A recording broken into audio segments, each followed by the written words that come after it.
just turn the button on here. Okay, we're good. So we are back. This is IGTV. Welcome, everybody. It's about 11:22 in the morning, and we have with us Craig Floyd, the CEO of the National Law Enforcement Officers Memorial Fund.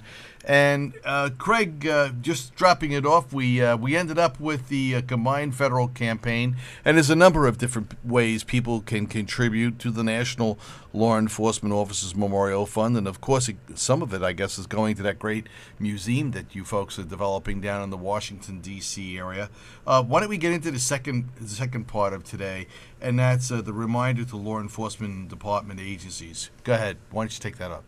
Well, a couple notes to make. We always try to put a face on the officers who've made the ultimate sacrifice, and I'll read the list in just a moment. But just a reminder to all the law enforcement agencies out there that either had a death during 2011 or maybe a death earlier in history that we don't already have on the National Memorial. We are now in the process of closing out all of that work that goes on during the year so that we can add new names next May 13th, 2012. That's when we'll add the new names to the memorial next. But the bottom line is we need those data forms that we send to the departments that have lost an officer. We need them to be filled out, signed by the head of the agency, and returned to us by December 31st of this year. So just a call out to the departments out there that unfortunately have lost an officer in the line of duty. We need that information back to us by December 31st so we can process those cases and get them approved in a timely manner so that those names can then go on the National Memorial. The person to call here in our office if you have any questions about that process is Bernetta Spence. That's Bernie Spence, and she can be reached at 202-737-7133. That's 202-737-7133. That's Bernie Spence, and email her at bernie@NLEOMF.org, and you can get any questions answered regarding the fatalities. Now let's turn to the fatality report for October and for the year. Starting with the annual breakdown, we're now, unfortunately, Joe, at 152 fatalities for the year. Now, to put that in some perspective, we lost 152 officers all of last year. We still have 2 months left. Wow. During 2011. We're already at that 152 number based on the preliminary information that's been provided us. So that means that this year is going to be a much higher death total for law enforcement than we had in 2010. We're up about 14% to date compared to the same time last year. And when you look at firearms-related deaths, that's a real trouble spot this year. 55 officers already shot and killed. That's 25% higher than the same time last year. One bit of good news when it comes to traffic-related fatalities, they're still the number one cause of death. 56 traffic-related fatalities already this year compared to the 55 who've been shot and killed. But that 56 traffic-related fatality figure for this year is about 16% lower than it was last year at this time. So one bit of good news in these numbers that we have to report here today. Yeah, that move over, slow down campaign, hopefully that's working.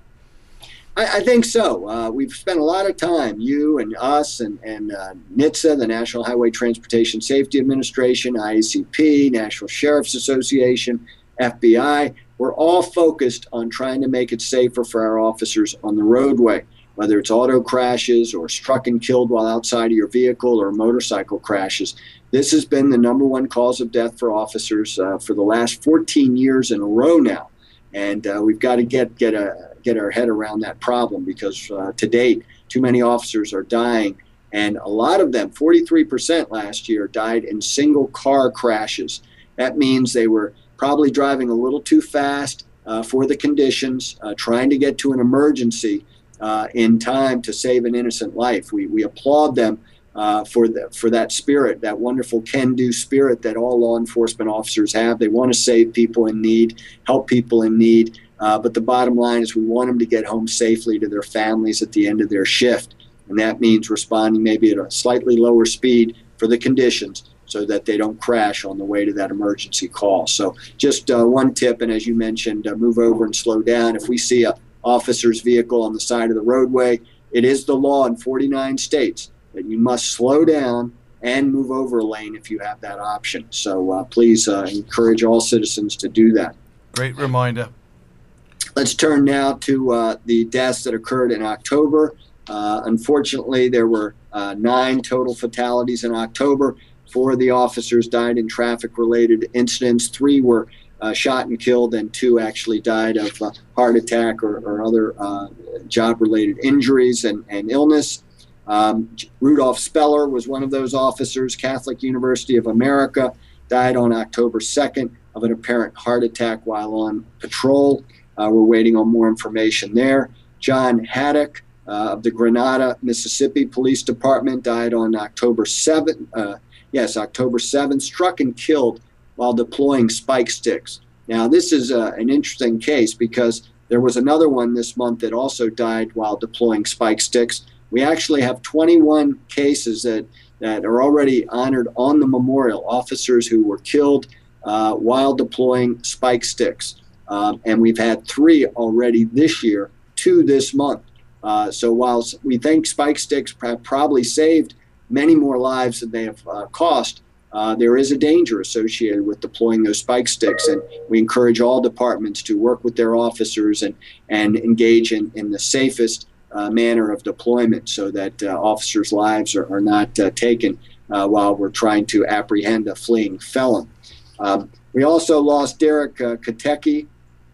He's with the Lower Burrell, Pennsylvania Police Department. He was shot and killed while investigating reports of a wanted man at a local fast food restaurant, went to make the arrest and was shot and killed.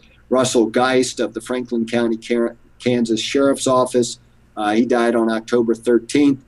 He fell ill while on duty, and we're waiting for more information on his case. Trevor Slott, Walker County, Georgia Sheriff's Office, died on October 13th. He was struck and killed also while deploying spike sticks. Joseph Wargo, Mount Arlington, New Jersey Police Department, died on October 16th. He was killed in a head-on collision with a drunk driver.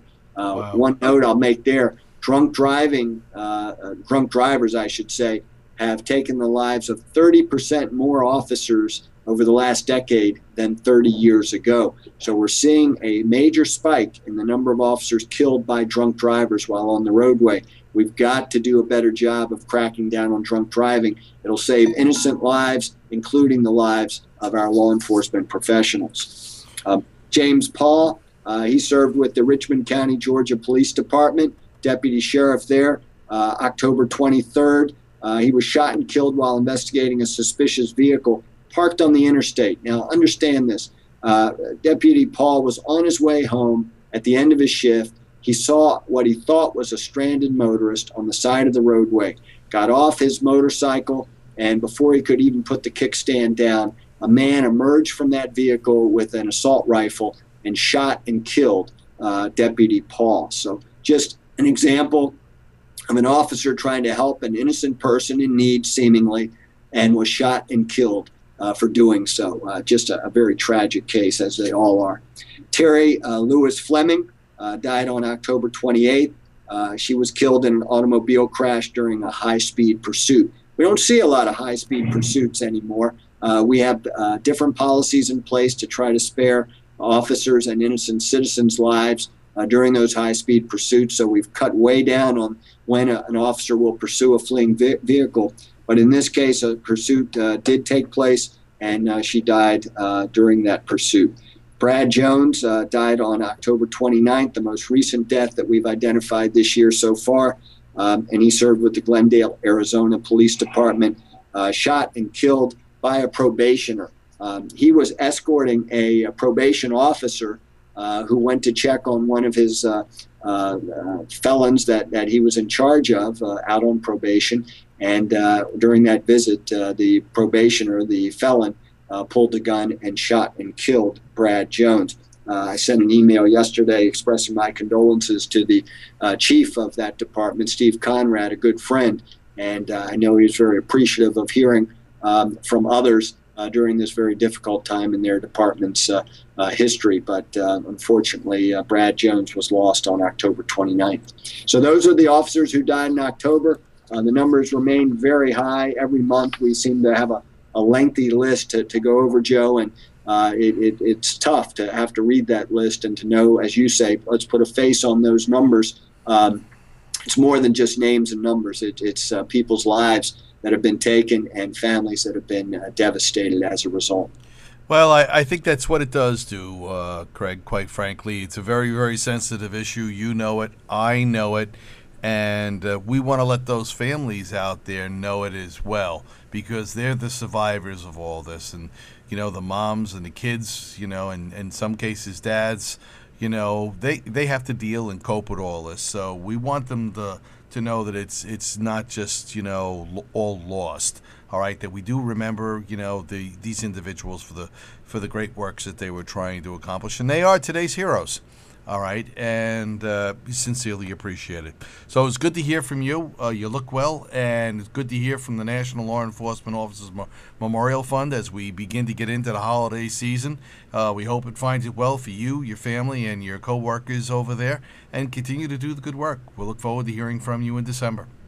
Thank you, Joe. Same back to you and all of our viewers out there.